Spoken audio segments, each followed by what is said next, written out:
Hello, ഇന്നൊരു Sunday ആയതുകൊണ്ട് തന്നെ ഞാൻ എഴുന്നേറ്റപ്പോഴേക്കും 8:30 ആയിട്ടോ. കൺമണി എഴുന്നേറ്റപ്പോഴേക്കും 9 മണി കഴിഞ്ഞു. രാവിലെ എഴുന്നേറ്റ് എന്തെങ്കിലുമൊക്കെ കുക്ക് ചെയ്യാൻ നോക്കുമ്പോഴേക്കും പച്ചക്കറികളൊന്നുമില്ല. അപ്പോൾ ഞാൻ വിചാരിച്ചു നേരെ പോയി പച്ചക്കറി വാങ്ങിക്കാമെന്ന്.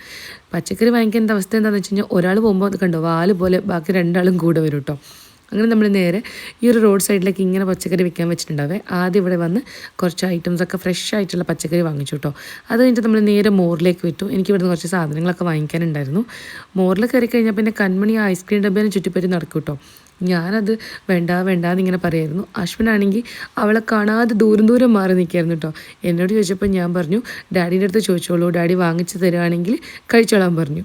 അങ്ങനെ അവൾ അശ്വിൻ്റെ അടുത്ത് ചോദിച്ചപ്പോൾ അശ്വിൻ പറഞ്ഞു വാങ്ങിച്ച് തരില്ല എന്ന് പറഞ്ഞു. അങ്ങനെ അവിടുത്തെ പർച്ചേസും കഴിഞ്ഞ് നമ്മൾ ഇറങ്ങി. നമ്മളെപ്പോഴും പാലും തൈരൊക്കെ ഇവിടെ നന്ദിനിയുടെ ഔട്ട്ലെറ്റിൽ നിന്നാണ് കേട്ടോ വാങ്ങിക്കാം. അങ്ങനെ അതൊക്കെ വാങ്ങിച്ച് നേരെ വീട്ടിലേക്ക് വന്നു. എന്നിട്ട് വാങ്ങിച്ച സാധനങ്ങളൊക്കെ എടുത്ത് വെക്കുക. അതെൻ്റെ മാത്രം ഡ്യൂട്ടിയാണ് കേട്ടോ. അതൊക്കെ കഴിഞ്ഞു. ഇനി അടുത്ത വീഡിയോ ആയിട്ട് പെട്ടെന്ന് വരാം. Bye bye.